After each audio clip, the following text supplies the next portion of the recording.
Thanks for being here today. It's a beautiful sunny day outside, so we'll get you out of here for the evening so you can enjoy some of that with your families. We have a great program today, and we're going about that soon from Mr. Gardner. So first of all, I would like to introduce two of our newest staff members to the Auburn High School team. So if I can have Stephanie Provo stand up. Stephanie is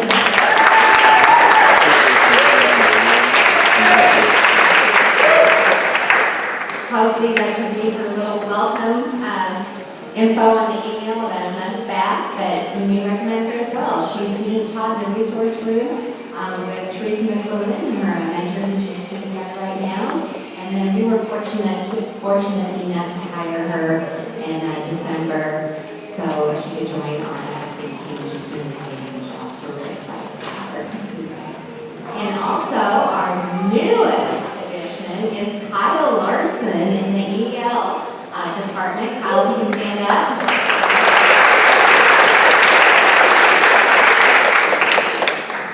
Thank you. You may recognize that may see that Alex Wild is no longer here. He has moved up to Auburn Mountain View. His passion is to work with refugee families and students. So they have a large population up there, and there's an opportunity for him to pursue that. So that's where he is. So Kyle came in with great experience and expertise in EL, and so we're glad to have him. He taught for 3 years in the EL area in Better Way High School. He's an avid traveler, so talk to him about that. He speaks more than one language. Talk to him about that as well. And for those of you that are thinking about ever writing a book in your lifetime, he is a published author. So I had a chance to briefly take a look at that book, and I want to read more about that. And also, he had a group of friends in high school that he ran track with, another one of his interests, and they actually went on to run track at the college level in the D2 school, and their team took 6th at the National Indoor Championships. Did I get that right, Kyle? Okay. So he has lots of different varied interests, so take an opportunity to get to know both of your new staff members. So again, welcome. And I'm going to turn it over to Mr. Z, who's going to do amazing things. Hi everybody. I just wanted to give a quick announcement to everybody. At the end of March, it's a bit off, but just keep it on us quick. Auburn High School will host the first Robotics Pacific Northwest regional event, district event, and there's going to be about 38 robotics teams filling this commons on the last weekend in March, so the 28th, 29th, or 30th, I think it is. And we will have competitions going on in the gym. In the upper gym, there's going to be a junior Lego league. So these are going to be elementary school kids that are putting on some demonstrations. So we'll be in the upper gym. The lower gym will be in the pit gym, the rest of the gym there. We'll have practice fields going on in there. We are going to have rooms taken up by judges, by workshops, by all sorts of stuff. So we kind of take over the whole school. And so I wanted to let you all know that we might be using your rooms, and that if you come in here on that weekend to do something, coaches, if you have practices or anything planned, it's going to be kind of chaotic. There's usually over 2,500 people here at least every day, Friday, Saturday, and Sunday. So I encourage you to come and check out the robotics event, but maybe not plan on doing anything here that you need to have peace and quiet for, or if you think you might be in your room, we might be there too. So just to let you know, I figured I'd give a shout out to that.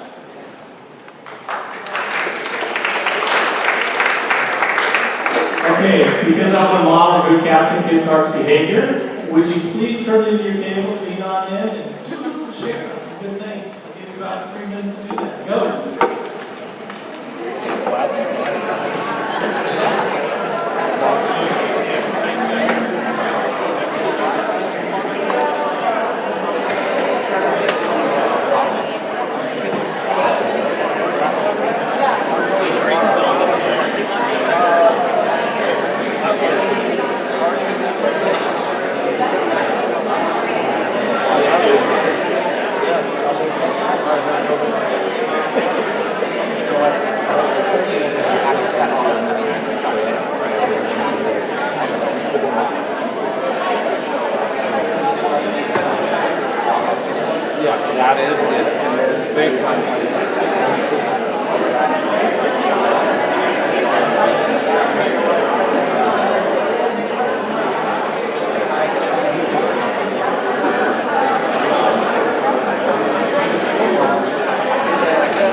Okay, about 1 more minute, you guys.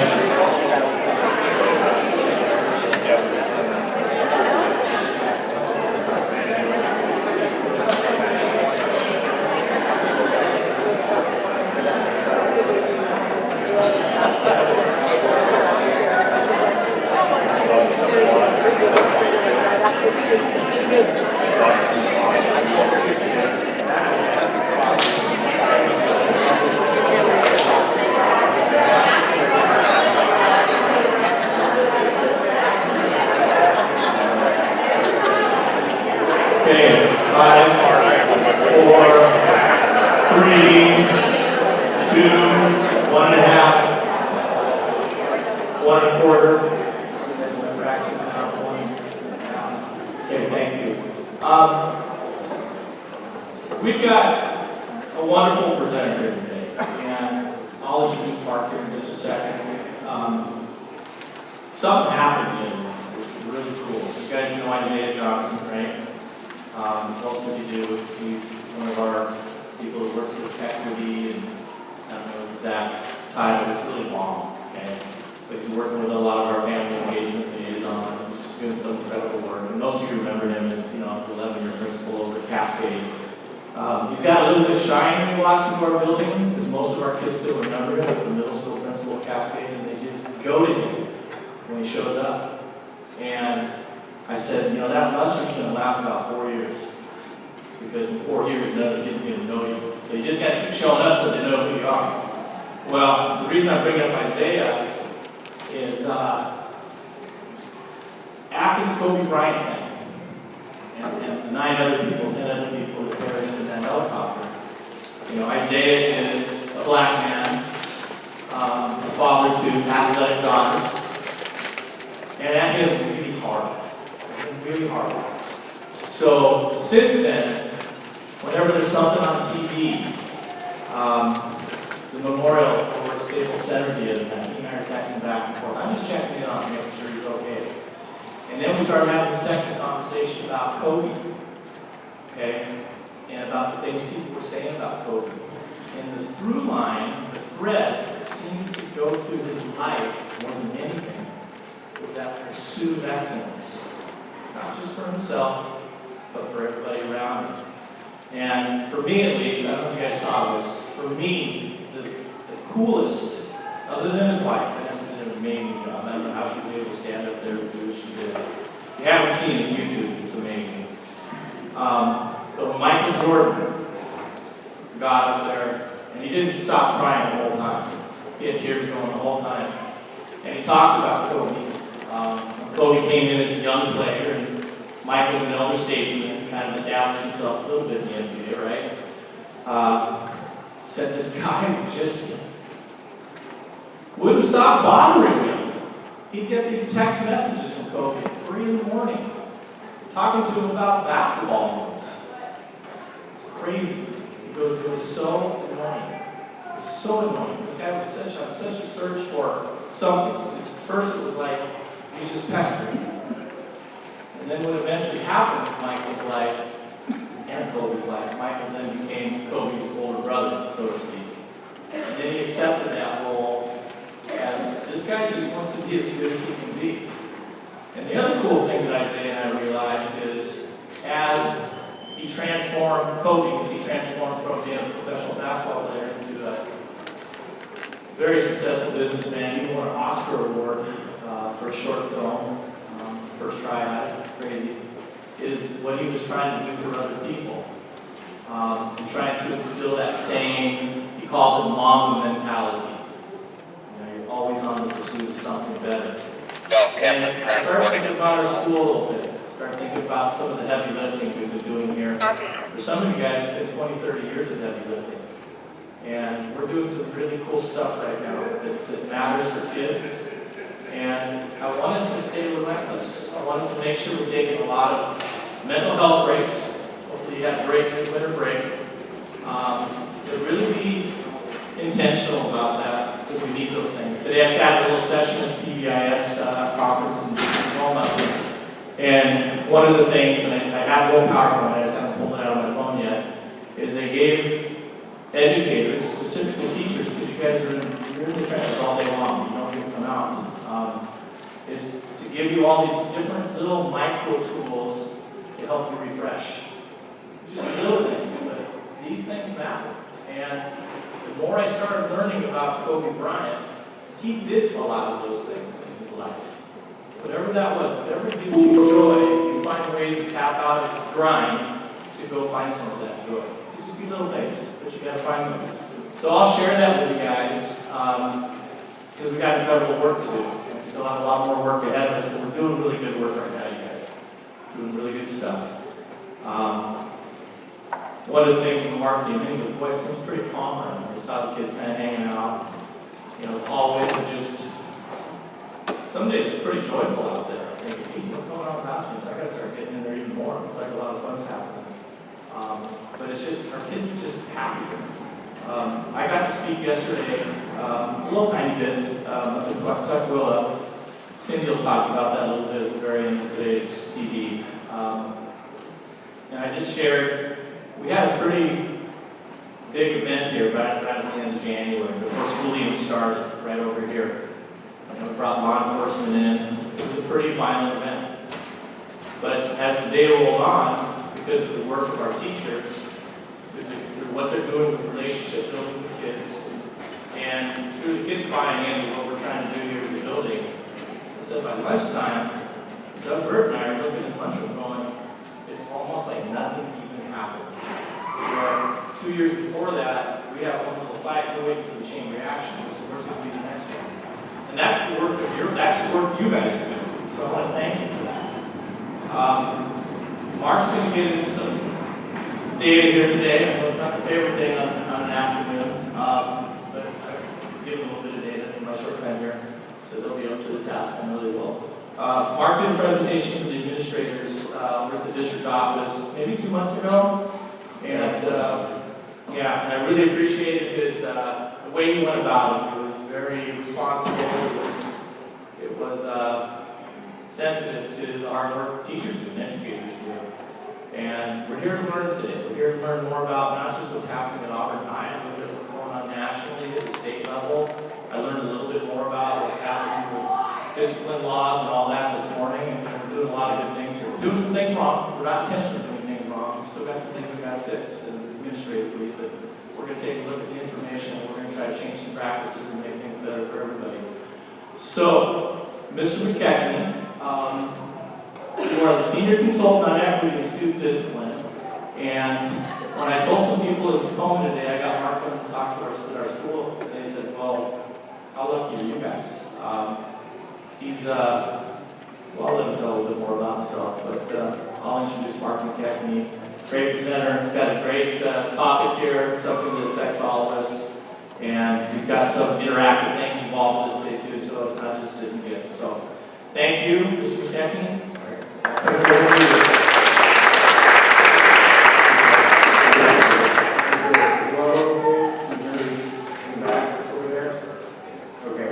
This is a much different room than I'm used to presenting in, so this will be interesting. I am from the state and I'm here to vote. That's supposed to be a joke. A lot of you weren't sure. I can tell you what's but I am at OSPI. I've only been at OSPI since a little, going on a year and a half. I spent about 20 years of my career before that here in Oregon. Got my degree in social work at Portland State. Got my bachelor's degree here in Washington at Evergreen. That's why I originally came to Washington. A lot of my experience was working in the juvenile justice system and working with kids in the foster care system in Oregon.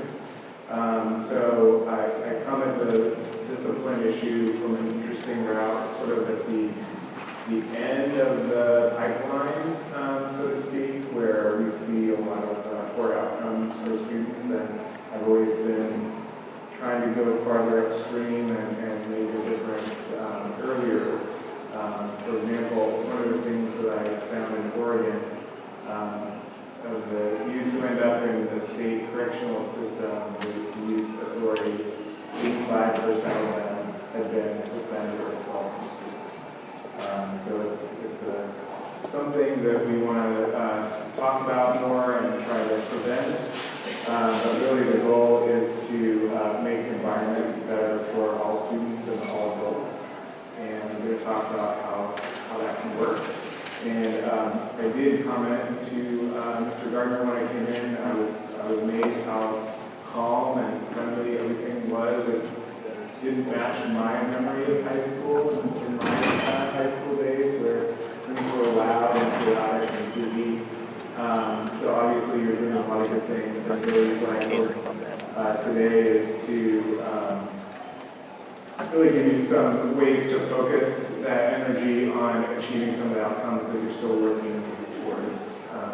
So it's not to talk about doing things completely differently. It's talking about having tools to focus those efforts so that you get the outcomes that you're looking for. Right?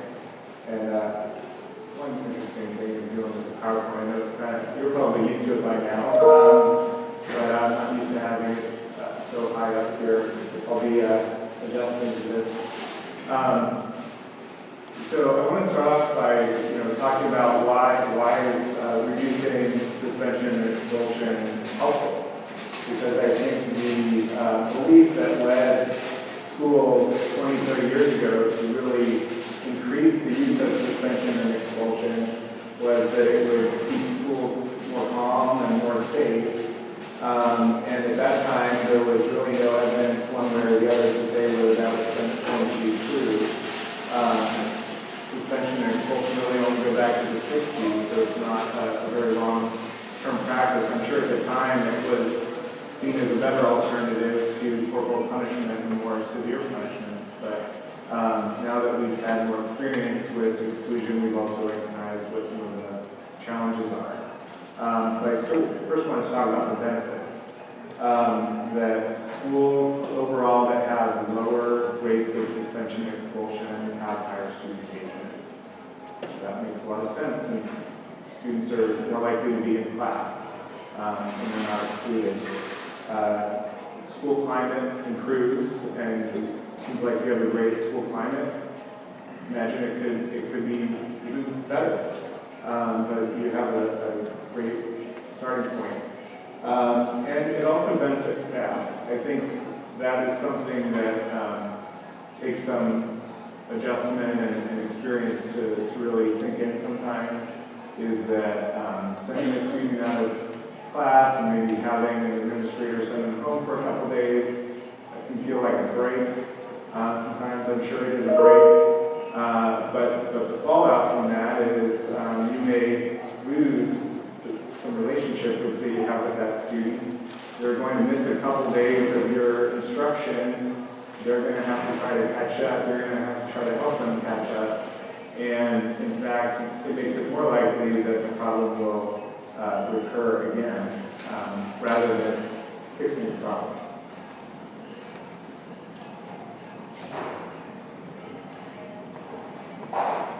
And so those are the benefits of reducing exclusion. Some of the harm that's done, specifically,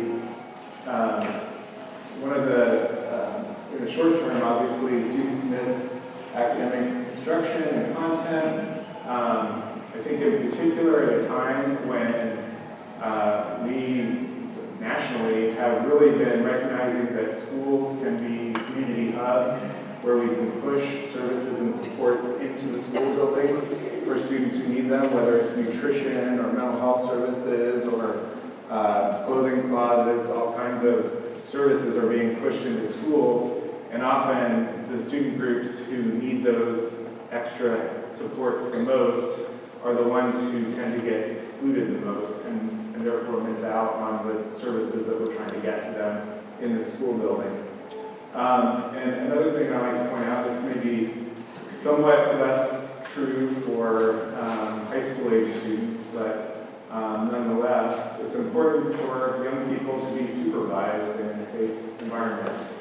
And in fact, the FBI statistics show that school buildings are the place where young people are least likely to be the victims of crime. So having them in school makes them statistically safer than being basically anywhere else. And then long term, one of the most predictable outcomes of a suspension is another suspension. The chances of a student getting a second suspension after the first one go up dramatically, and they go up each time thereafter. Like I said, that in the short term, that can lead to disengagement from you as teachers and from their classes. Over the longer term, it leads to general disengagement from school, and these students are more likely to drop out.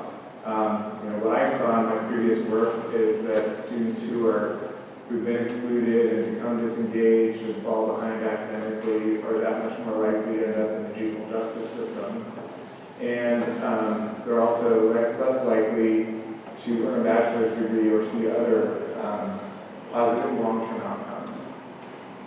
This is maybe a little hard to read, but there's a great study by an epidemiologist in New York named Dr. Rosenbaum, and she was able to get data to look at the longitudinal outcomes for a group of students 12 years after they were suspended from school. So really looking well beyond their school experience into adulthood. And a few of the findings were that those students were about 24% less likely to earn a bachelor's degree. They were 50% more likely to have been arrested and 29% more likely to be in prison compared to students who were not suspended. This was a very valuable study for those of us who look at this kind of research because she was able to match groups of students for similar characteristics and really control for other factors and really narrow those factors down to really look at the effect of suspension specifically and really exclude the effect of other factors. So even for students that may have more behavioral issues, more antisocial behavior going into school, she was able to even compare those students to one another and find students even within that group who had been excluded from school and those who hadn't, and see that the outcomes are much worse for those students who've been suspended. So again, I think it looks like you're doing a lot of good things at this school. You've created a good culture and climate.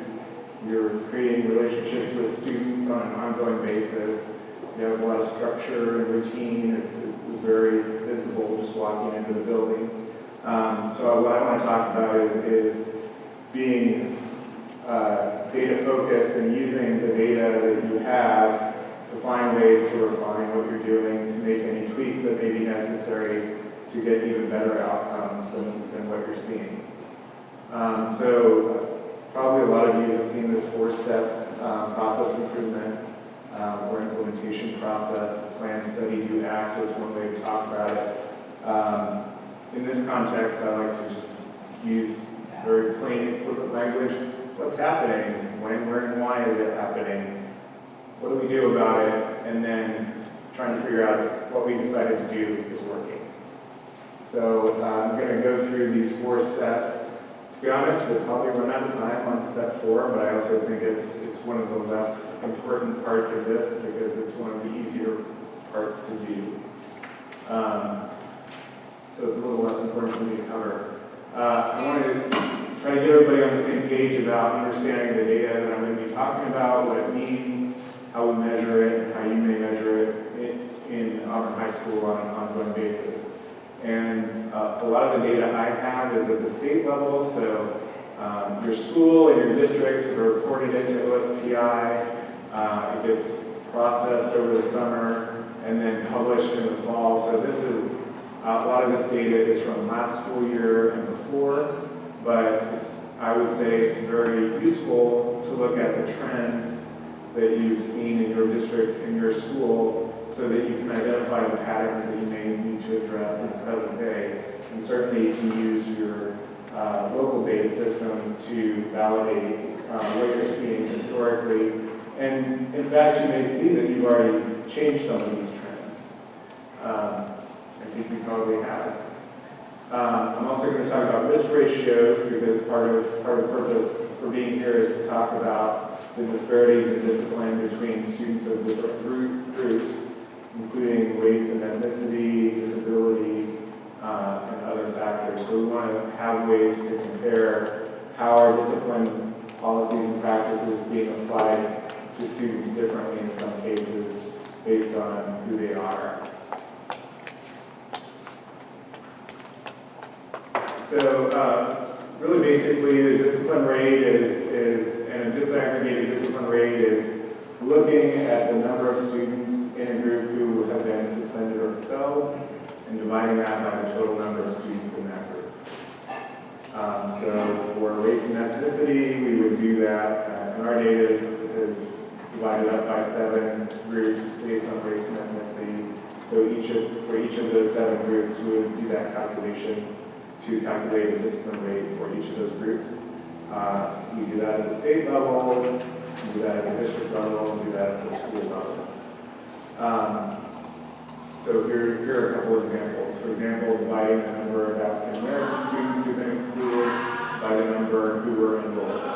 We're dividing the number of students with disabilities who've been excluded by the number of students who are enrolled who are on IEPs. So this is Auburn High School data from 2018-19, so the last school year. And what this shows is that there were 6.3% of students enrolled in this school during the year who received an out-of-school suspension or expulsion. So it's 120 students out of 1,900 enrolled.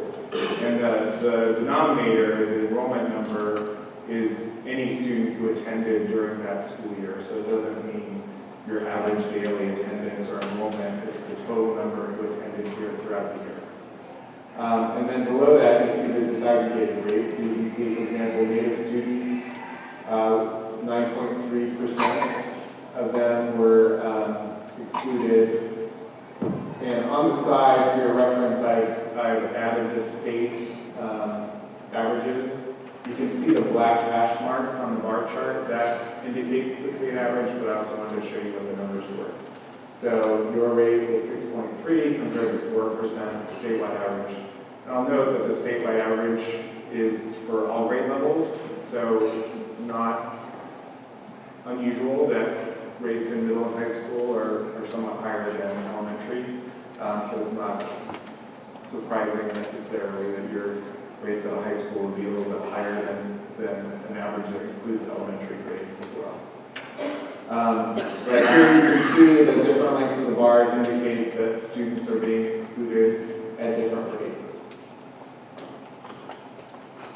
So one way we look at those differences and compare them is by using something called a risk ratio.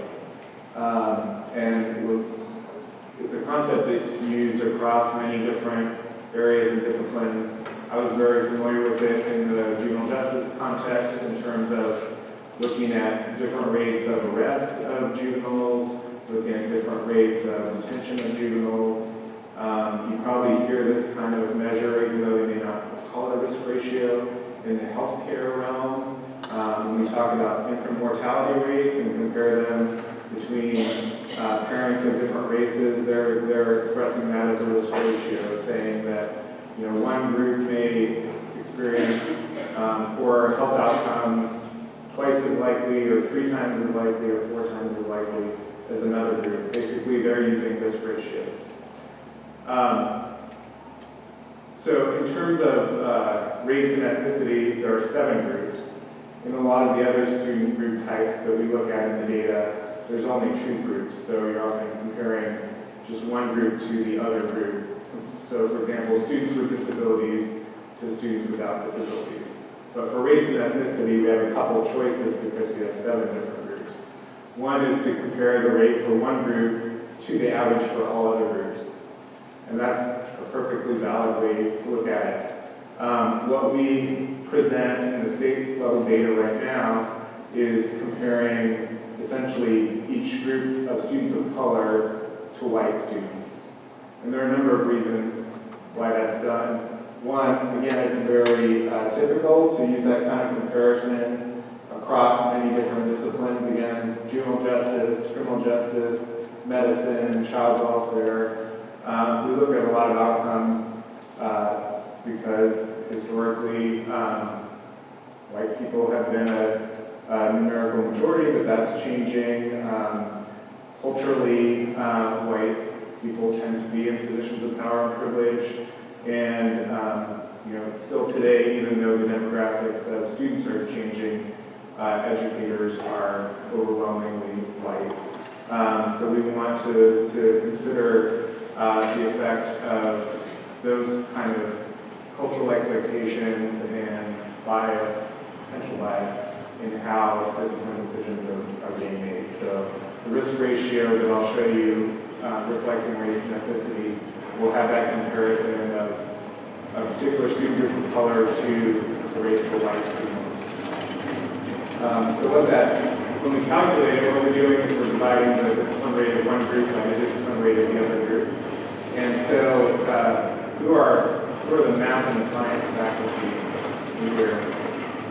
Come on, no math. So you know that when you divide a number by itself, I'm sure others know this as well, that when you divide a number by itself, you get 1, right? The numerator and the denominator are the same. The relative rate is meaningful when you have, especially meaningful when you have numbers other than 1, because it means the values are different.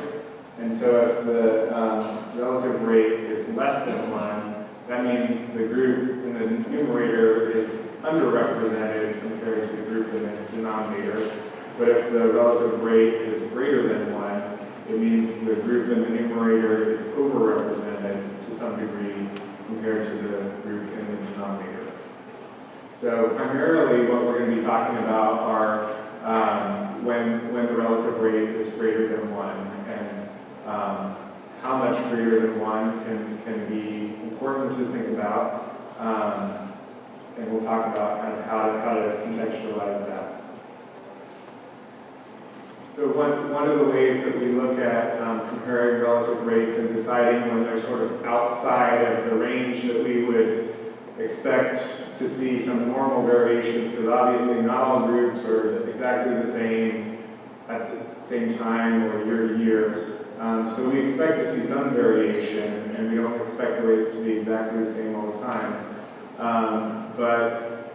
And you probably are hearing about this right now in the context of the election and the primaries and all the polls that we're hearing about. There's sort of a margin of error where we expect some variation. So often we think about the margin of error for risk ratios being plus or minus 1/5. So between 0.8 and 1.25, we consider more normal variation within that range.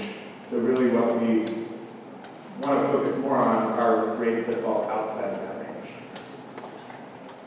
This is where it gets kind of small. I think you will receive, I think, some copies of this so you can see the numbers, but I'll try to point them out to you. So this is the state level data, and I don't know if the pointer shows up. There it is. So this top line here is this is for all Washington State, the 1.1 million K-12 students. The group that has had the highest rates over these 5 years are African American students, and then below that are Native students. The two groups at the bottom are Asian students, and then above them, white students. So you can see the trends over time, and you can see the gaps. Basically, another way to think about risk ratio is to think about what is the distance between these lines. We're using the risk ratio to sort of measure the size of these gaps between the lines. And so the groups over here that you see that are the most overrepresented in discipline, Native and Black students, the risk ratios are 2.46 for the Black students and 2.27 for Native students. And all of the, interestingly, at the state level, then Asian students are 0.34, and then multiracial students are 1.43, Pacific Islanders 1.9, and Latinx students is 1.42. So one of the things that's, I think, really noteworthy about our state level data is that all of those numbers fall outside the 0.8 to 1.25 range that we just talked about. So Asian students are significantly less likely to be disciplined, excluded from school, and the other groups of students of color are overrepresented in discipline compared to white students. Part of the reason why I like this particular method is because it's easy to express in plain language. You don't have to be terribly sophisticated in terms of statistics to either express this concept or to understand it when you hear it. Because it simply means, again, a risk ratio of 2.46 means that Black students were excluded at 2.46 times the rate, or almost 2.5 times the rate of white students.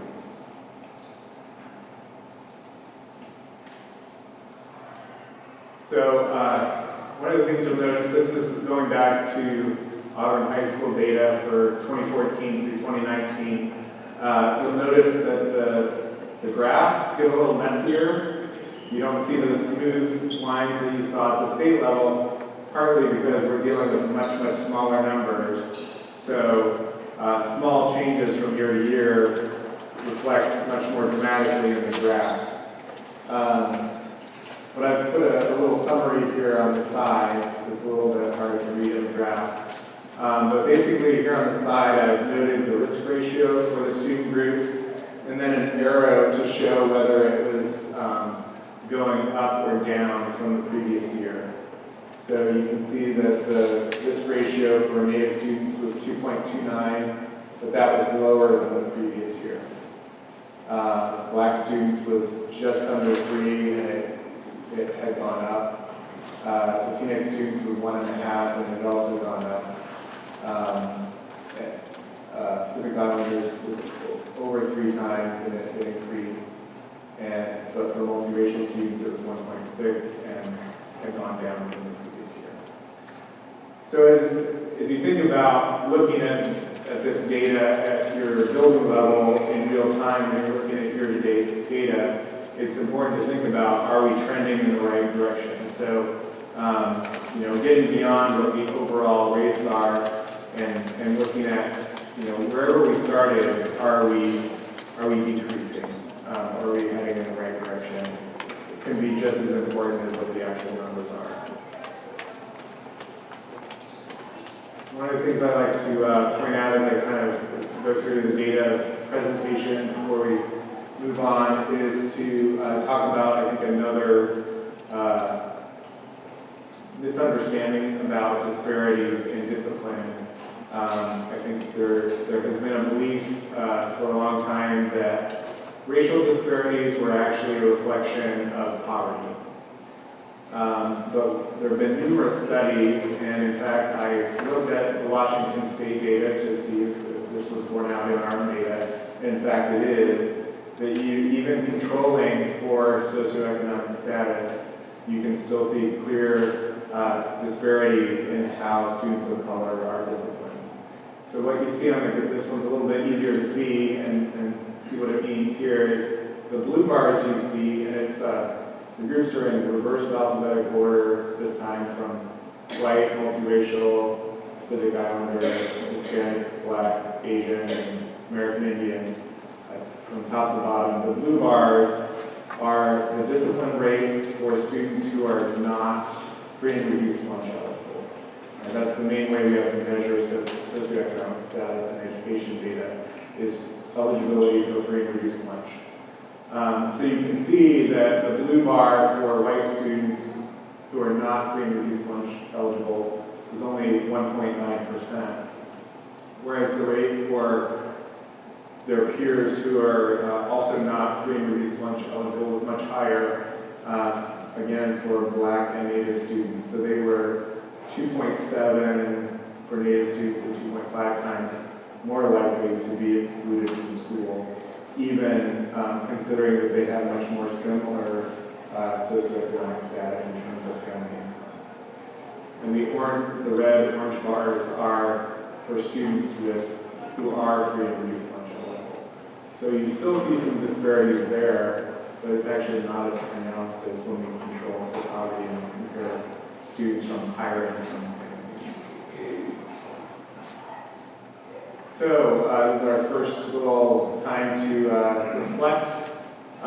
So far, thinking about all of the data we've looked at so far, I'd like you to turn just for a couple minutes and talk about how is this data useful to you and which aspect struck you as particularly meaningful or important.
So I know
classroom data is a student count. It's unduplicated, so it reflects any student who was excluded one or more times, but not the number of times they were excluded.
I want to come back together because we have a lot to cover, and I just wanted to, I got a few questions. I want to make sure I clarify a few things before we move on. It's important that I can talk about this stuff so much, the details, I want to make sure that I make sure I explain.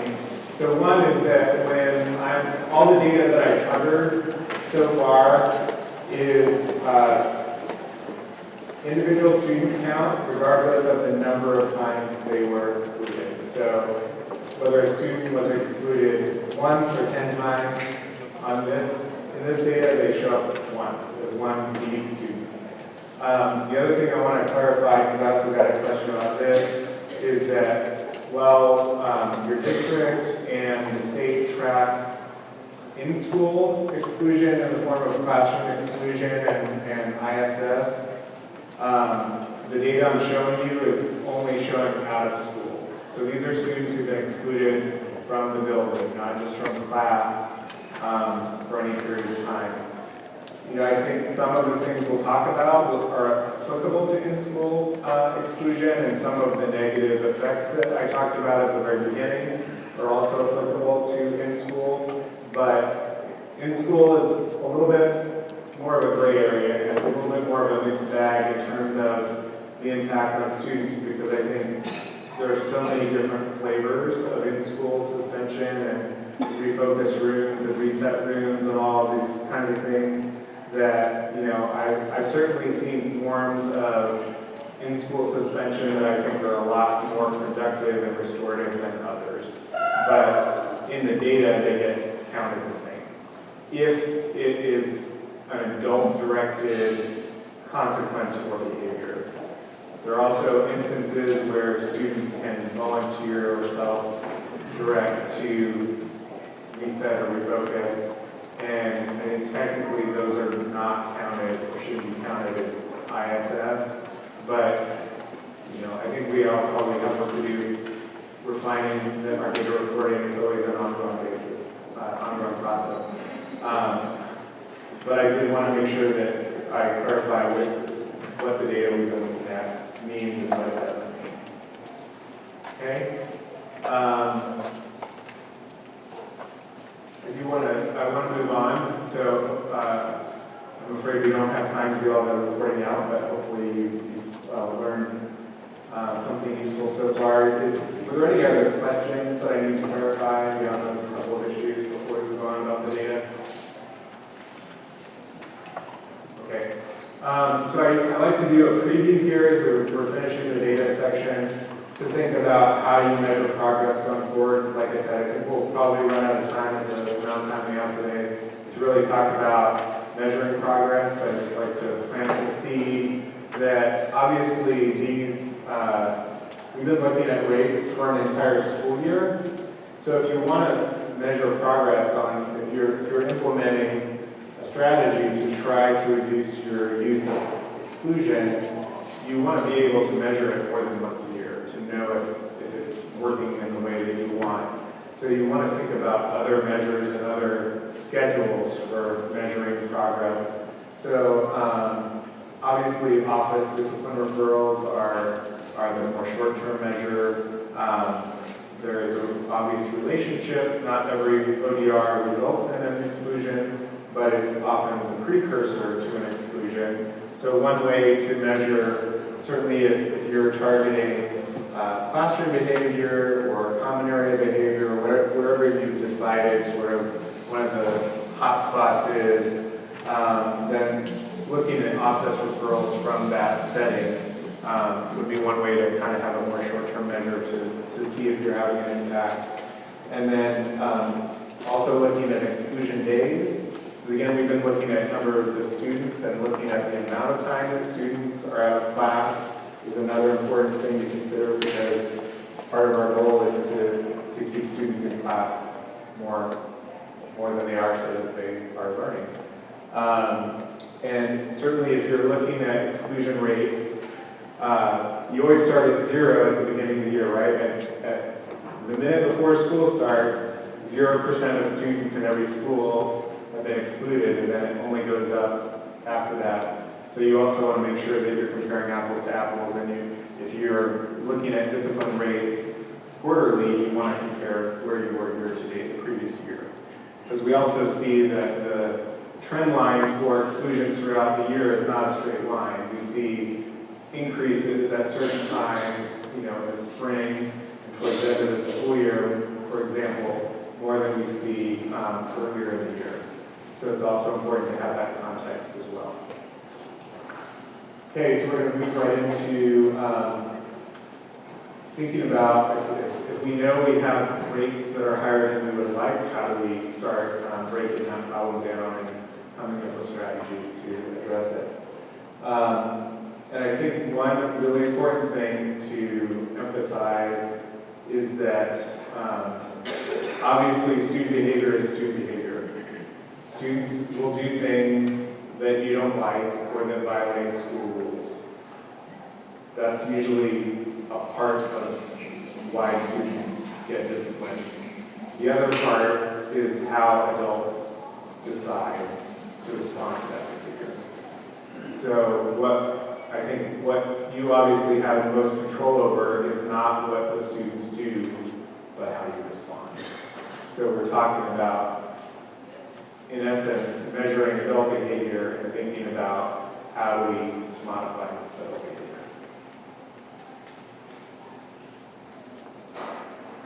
So one way to think about this when we see disparities between groups is to think about vulnerable decision points. Those can be times, places where things may be less clear, more chaotic, more confusing, where the routines might break down, and other things that where the best, you don't get the optimal adult decision making in a vulnerable decision point. So part of this process is thinking about what are your vulnerable decision points in this building. So thinking about what, where, when, why, and who might be involved in those vulnerable decision points. So what are the behaviors? You can think about what are the behaviors that are driving discipline referrals and exclusion. Where are those referrals coming from? When, in terms of time of day of the week, time of the year? What are the motivations? Partly, what are the motivations of the student behavior? That's really useful to understand, but also, what are the motivations, again, thinking about adult behavior? We can analyze adult behavior, right, in the same way that we might analyze student behavior. What are the antecedents and what are the consequences of decisions that adults make as well? And who is issuing disproportionate discipline? It's often the case that it's not the same throughout a building. Different adults make different decisions and respond differently to the same students with the same behavior. So that can be another area of inquiry. It's not to look for scapegoats, it's not to find blame, it's not to punish adults. I certainly didn't come here today to say stop punishing kids, start punishing adults. That's not the message I brought to deliver today. It's thinking about there may be adults that are in certain circumstances or may not have had all the skills and training necessary to best support the students that they're teaching. So that can be one of our potential vulnerable decision points. So starting with the behaviors, one of the things that has been shown time and time again in the various research that's done on disparities in student discipline is that we often see those coming out more often for minor, subjective, and vague offenses. So where the student code of conduct leaves a lot of room for interpretation about what may be considered disruptive behavior or disrespectful or disobedient, and other things that may be subjective like dress codes that can have cultural and gender differences and biases, language, also use of exclusion for multiple minor offenses because we're talking about repeats of the kinds of infractions listed above. Things like contraband as well. So most often, although I would say there's probably some exception here in the school, but most often when we see both high rates of discipline overall and higher rates of disparity, we see that reflected most in those low-level offenses and those subjective offenses. So this is the, like I said, except here, you seem to have some different patterns than I would often see.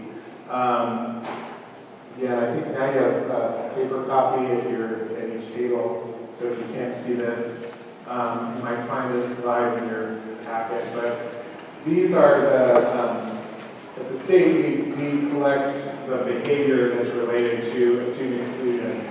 So these are the categories of all the behavior types that are collected at the state level. You probably have a more detailed list in your student handbook and in your data system, and it's collected at the district.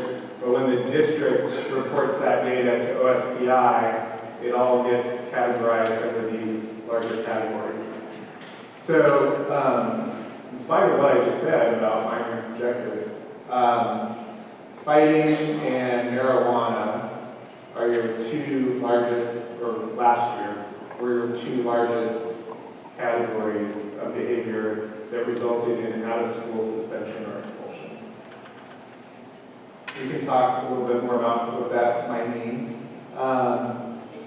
However, in this case, what might be more productive to think about as a team are number 3 and number 4.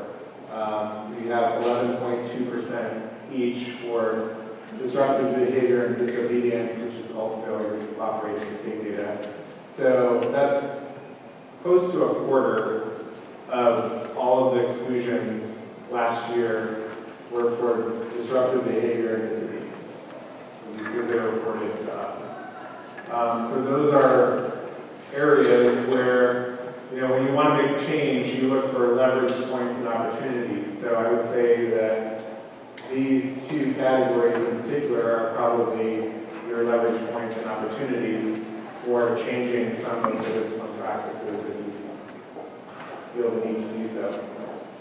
So thinking about those as we go along, but not to ignore the fact that you also have a significant number, almost 30% of students excluded for fighting, and again, we're about the same number were excluded for marijuana as the total between disruptive conduct and failure to cooperate. So keep those in mind. So one of the things, again, going back to the concept of risk ratio, but now we've switched from a student count to an incident count, because you can't look at the behavior category with a student count, you have to look at incidents. But you can use a risk ratio in much the same way you did for the student count. You can use it for days as well. So what we're able to do in the state data tool that we have, this dashboard, is select a particular behavior. In this case, I selected fighting, which was your largest category last year, and it calculates the risk ratio based on student groups. So it was your biggest category, but we also see significant variation between student groups who were excluded for this behavior of fighting. Black students were close to 5 times more often excluded for fighting than white students. Pacific Islanders were twice as likely, and for Latinx and multiracial, it was around 1 3/4 each.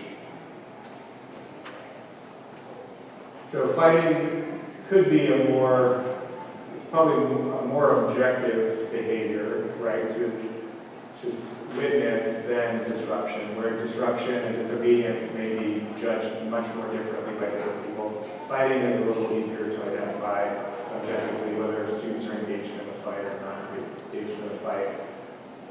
But we still want to think about why do these significant differences between students of different races exist for this behavior. Is it that more students are engaged in this behavior, or that more students are being identified for this behavior, and more students are being sent to the office for this behavior, or more students are being excluded for this behavior? There are multiple points in that decision-making process that lead to exclusion where different treatment could occur. And then also for marijuana, we see the groups that are the most overrepresented shift to some degree, but we see several of the same groups overrepresented here. Native students more than 1.5, Black students 1.9, Latinx about 1.5, and in this case, Pacific Islander students are the most overrepresented. And I will say that sometimes you want to take a number like this a little bit, you want to keep it in context because these numbers will be affected by N size, by the number of students and the number of incidents. And for Pacific Islanders, that was 5 incidents out of 123 students. So the small size accounts in part for why this number is bigger than the others. So it's not that you necessarily need to focus primarily on this group because they have the highest number. But again, going back to which groups are above 1.25 rather than which one is the highest, particularly when the size of the groups may be the main thing differentiating these numbers here. Yes.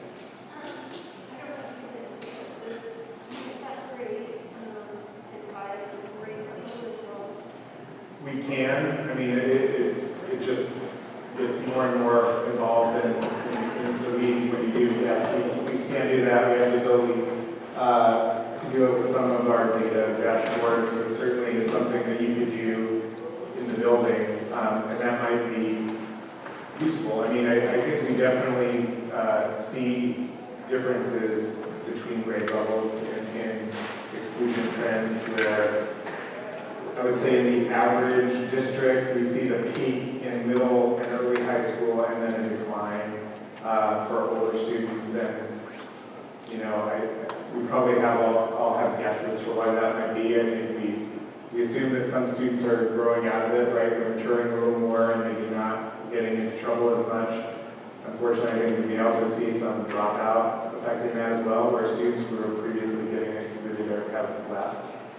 But yes, I agree, especially, and I think that's an important point, but when you're looking as a building team at your data, you can slice and dice it in ways that are more complicated for us to do at this level. But it's important for you to ask those questions and say, what would be the most useful way for us to look at this? We probably want to think about the difference between 9th graders and 12th graders and how we approach this problem. That's a good question.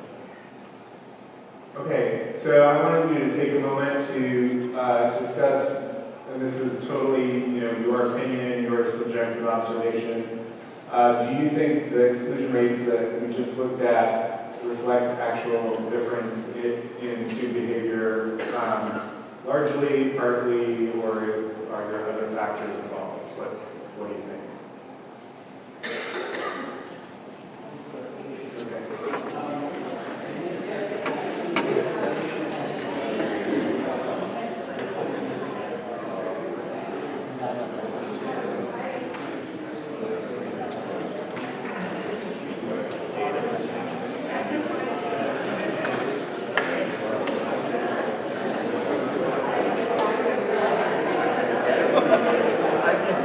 Marijuana.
please take a minute and wrap up your conversation.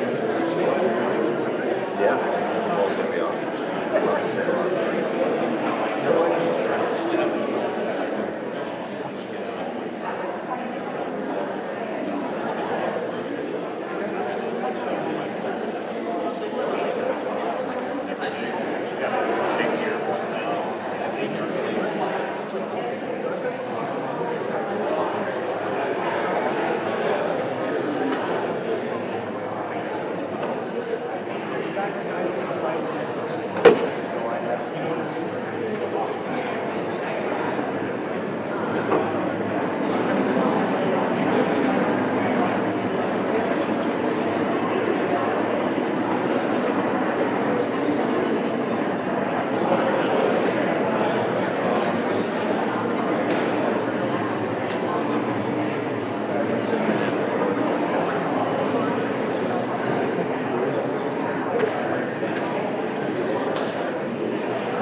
You're definitely going to run out of time on my presentation.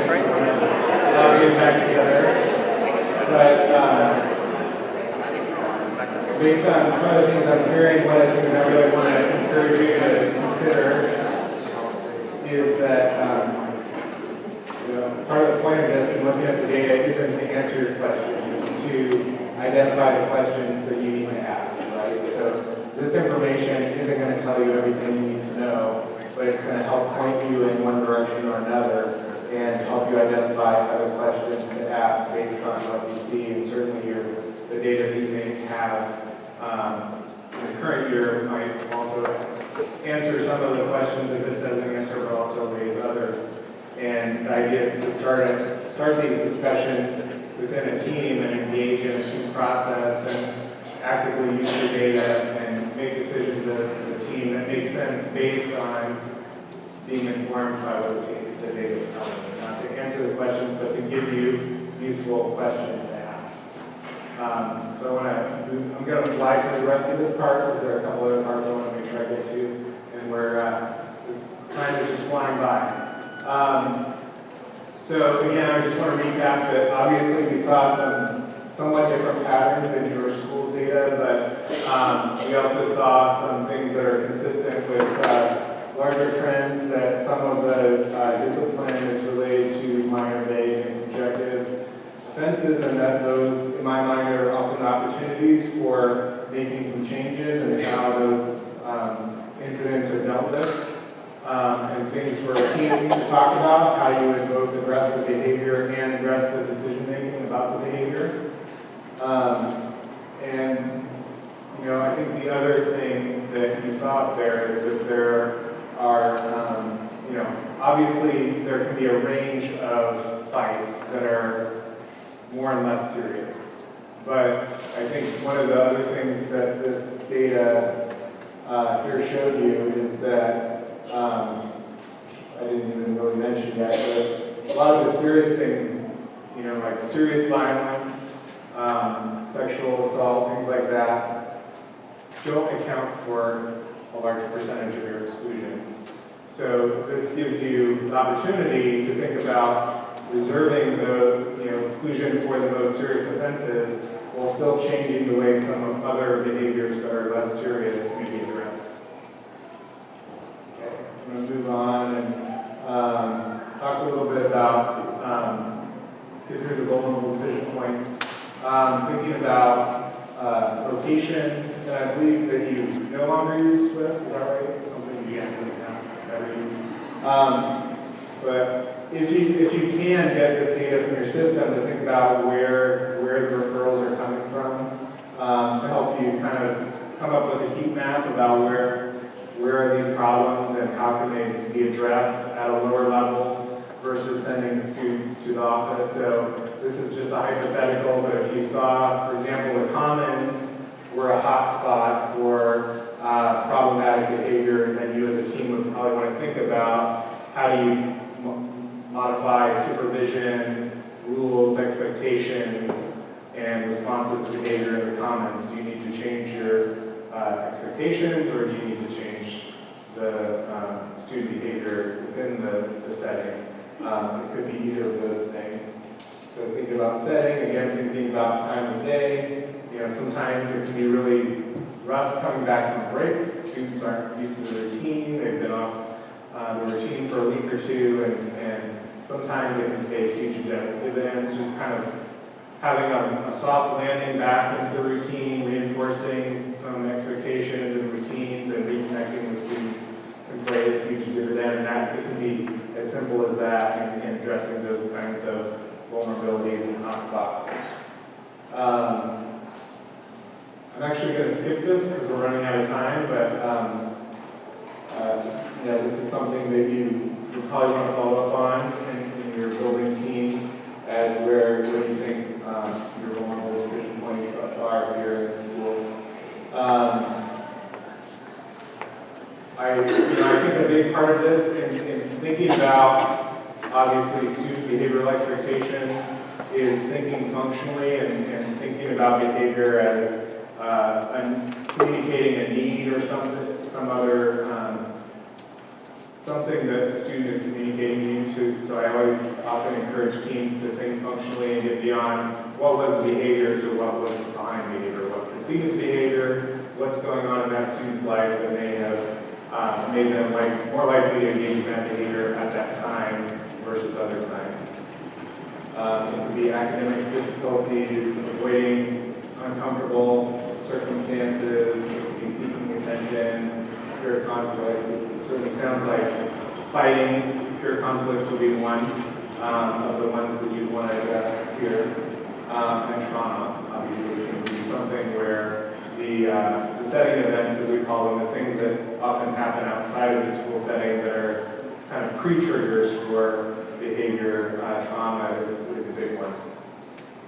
But also thinking about functions for adult behavior. In those vulnerable decision points, why are adults maybe reacting differently in this case than they would have at another time when maybe they had more sleep, could have lunch, were less stressed, whatever. There are definitely vulnerable decision points and motivations for teachers. And I think in thinking about the whole cycle of discipline that obviously involves teachers and other staff and administrators, breaking it down to kind of what are people looking for? What do people want out of this experience, and how can we do things that are good for students that are also reinforcing for the adults?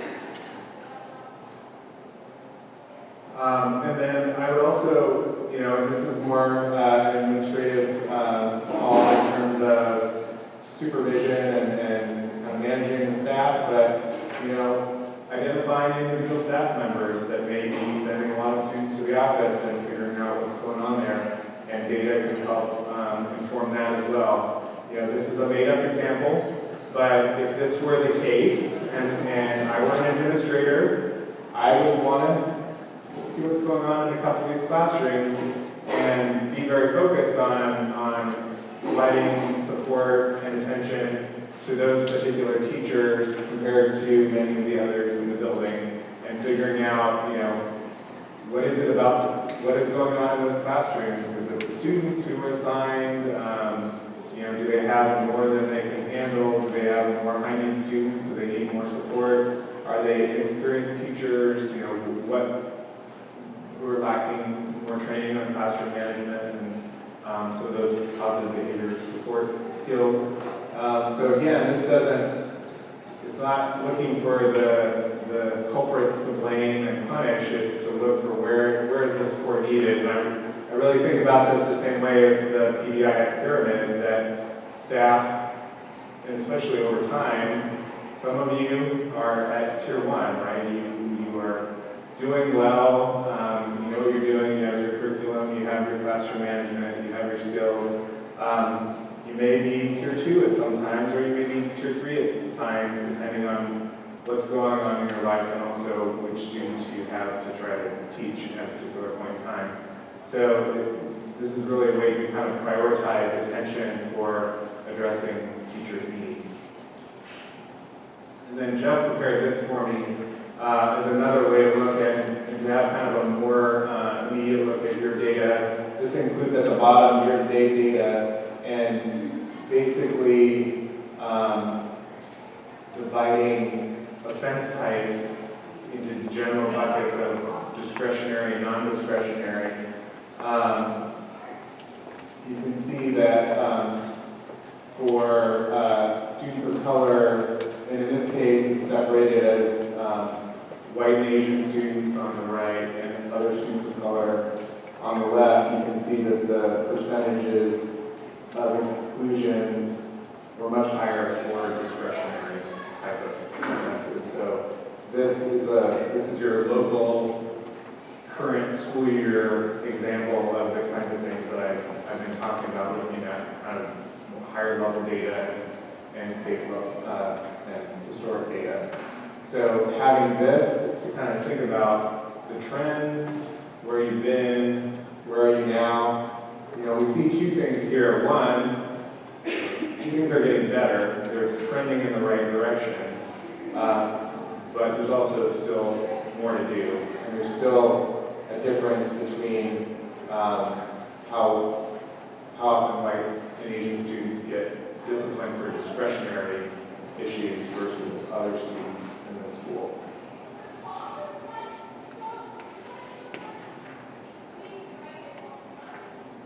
I think we're really running out of time, so I'd like to skip this as well, because there are a couple other things I wanted to just address. Like, I don't want to just raise a bunch of questions and problems, 10 minutes, okay, and then leave. So I do want to get to some things that we can do before I get out of here.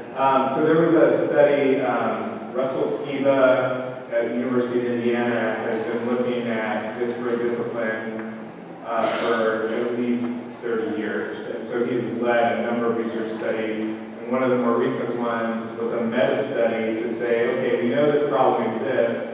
What does the research say about what works to make the problem better? What practices actually help schools reduce the disparate use of exclusion, suspension, and expulsion?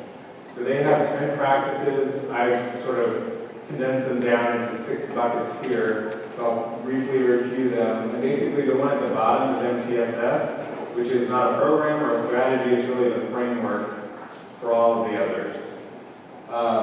But at the top we have relationships with students and families, so that covers several things. Obviously positive student-teacher relationships, which I know you've worked on a lot here. It also can refer to restorative practices. It also refers to family engagement, active family engagement, more than just like the parent-teacher conferences, but active and meaningful family engagement. Because obviously, if you are struggling with a student who's evidencing behaviors that are disrupting your classroom, being an ally and a partner with that student's parents and family can be very useful. And especially if you're not on the same page, trying to get on the same page with them. And also getting information from them about what may be going on outside of school that's affecting their behavior inside of school. There are a number of reasons why those partnerships can be so valuable. The second one is basically PBIS, and I know that's something that you are practicing and implementing here at the school, so I'll have to explain that. Having high expectations for all students, having engaging and culturally responsive teaching.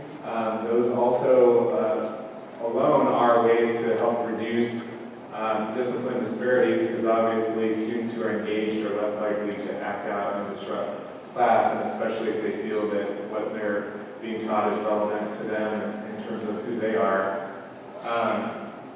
Addressing explicit and particularly implicit biases, which I want to make sure I spend a little time on before we're done. So I'm going to move on. This is, again, I think you focused a lot on relationships, so I don't feel like I need to spend as much time on this. I will note, and you've probably already seen this, but Hattie's meta-analysis over 800 educational practices found that positive student-teacher relationships have one of the larger effect sizes of any practice that you might use. 0.72 is moderate to large effect size, which represents almost 2 years of growth for a student. And I know you're implementing PBIS here, and I applaud you for that because it's not as common for high schools to be using PBIS, and I know that you have to often adapt it for your students who are at a different developmental age, and there isn't as much guidance on doing that, so you are pioneers in doing that here. So one of the things I will mention, a couple things here. One, the importance of positive feedback in a 5-to-1 ratio, and especially like for your 9th graders. Research has found that the period of brain development that kids go through in early adolescence in many ways mimics clinical depression, where there's a lot more negativity, and so that 4-to-1 or 5-to-1 ratio might need to be even higher for those younger adolescents.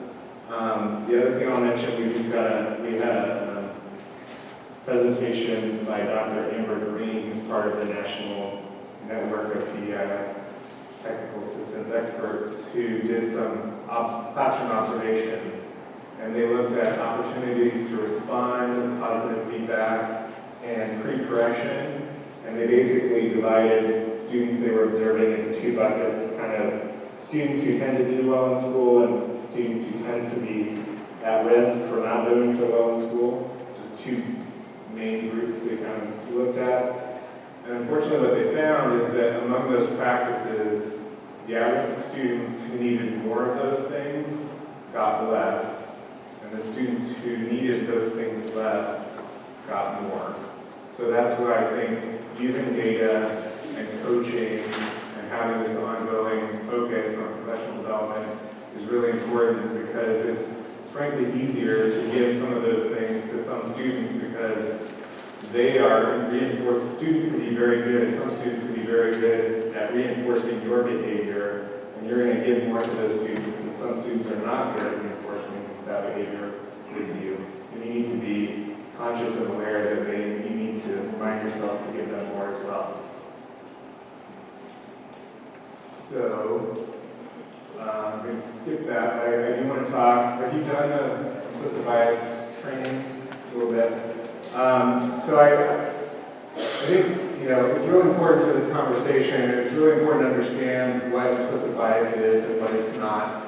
I can't train you on implicit bias in the next 5 minutes, but I want to make sure that everybody kind of has a basic understanding as a concept, because I think it's really important in, really contextualizing everything I've been talking about, because those vulnerable decision points that we just talked about are the places and the times where implicit bias can have the biggest impact.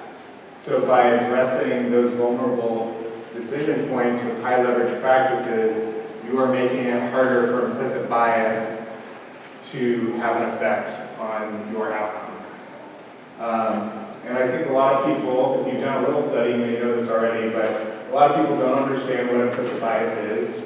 It's not the same as bigotry or racism, although there is a relationship.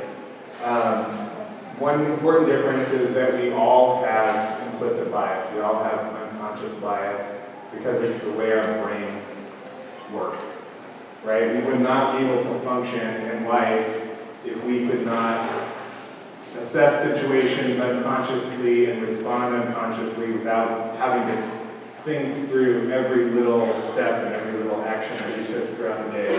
If I had to think about where I'm putting my feet as I try to present, I would not be able to talk very well. You probably think I don't talk that great already, but it would be even harder if I had to think about my breathing and my walking and all these other things that I do unconsciously. Implicit bias has the same basis as those other functions that keep us alive, keep us safe, keep us functioning day to day. But it uses unconscious associations that we're largely unaware of, and it's activated involuntarily. So if we're unconscious and it's involuntary, there's only so much we can do about it. We can increase our awareness to some degree, but ultimately we have to become aware that there are things that we can't control and that we can't be aware of.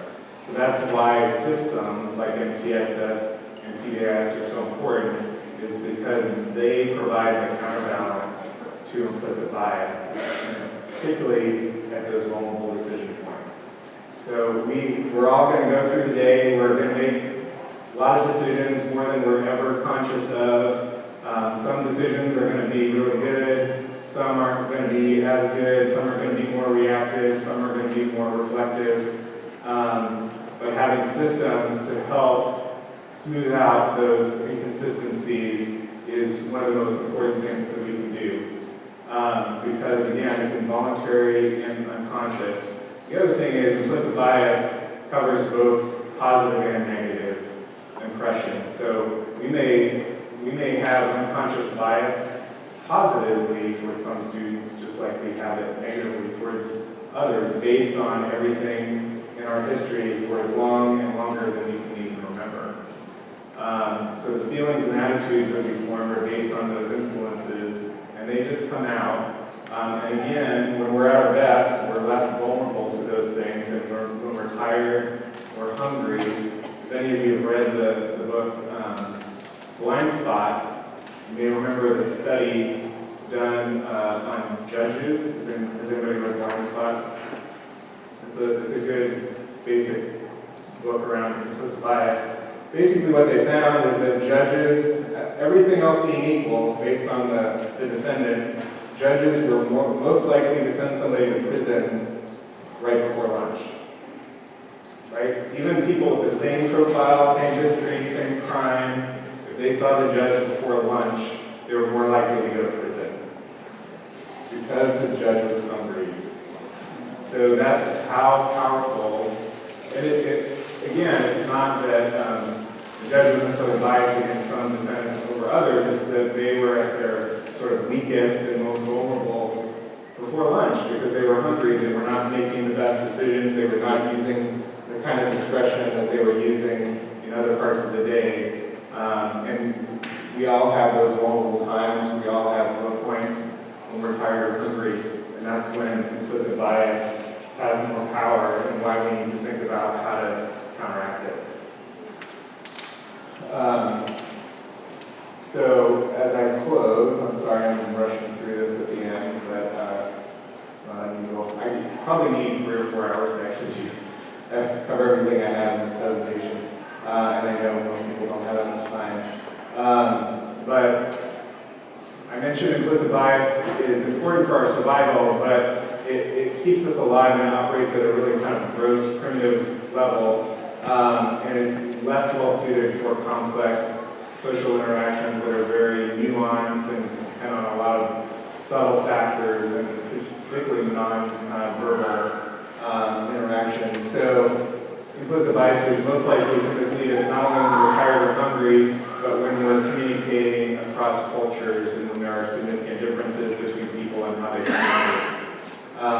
So that comes down to things like eye contact and gestures and whether people take turns when they talk or whether they talk over, whether somebody calls out something or whether they wait their turn and raise their hand, and how much people from different cultures have learned code switching, how much of your students have learned the difference between maybe the behaviors that are fine at home versus the behaviors that you expect in the school environment. All of those things impact these interactions. And this is, I think, an important example, particularly for you at a high school level. This study was done in the criminal justice context, but I think it has a much bigger lesson for all of us. Black boys are perceived as being as much as 5 years older than their chronological age. And it's not that it's an implicit bias that we have in this culture. It's not that I look at a kid who's 10 and I say, they're saying they're 10, but I really think they're 15. It's that I unconsciously perceive them as being as much as 4.5, 5 years older than they are, and therefore my unconscious expectations of them and their behavior are impacted by my belief that they are older than they are. So in your setting, it can impact what you expect of a student, I'm sure you know the developmental differences between freshmen and seniors. So you may have a senior expectation towards a freshman when in fact they're not developmentally there yet. I think it's even more impactful at the middle school level, but this is just, one particular flavor of implicit bias that's important to understand, because having that subconscious belief then leads to a number of other assumptions about what you expect from that person. How responsible are they? How innocent are they? How culpable are they? If they're going to be punished, what kind of punishment, how severe? All those kinds of things flow from that misperception of their age. So that's a very specific example of implicit bias I want to do with.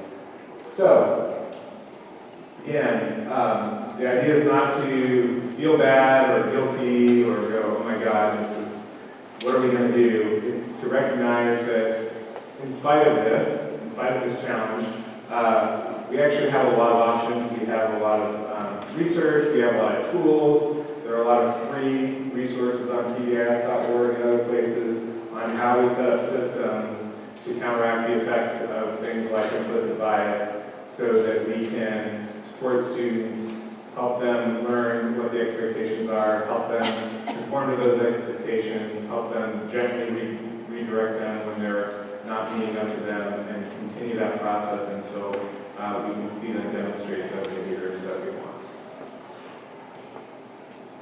And I think I'm out of time, so I'll just mention that in your presentation, Jeff has an electronic copy.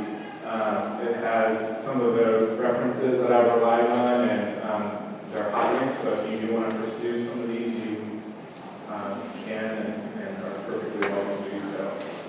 And I think I'm out of time. Can we show our appreciation to Mark?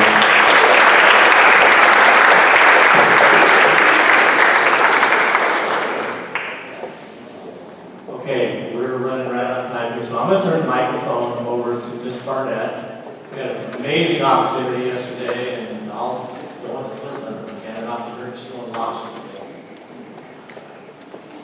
So yesterday I had the privilege to attend a training of Capturing Kids' Hearts, a room full of teachers and administrators in Tukwila, and Jan and Jeff and I went, and we took 4 students with us.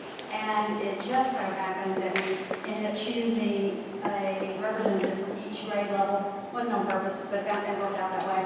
And our seniors started off addressing this group of teachers and administrators and talking about what life was like at Auburn High School before Jeff and before Capturing Kids' Hearts, and comparing to now what life is like at Auburn High School.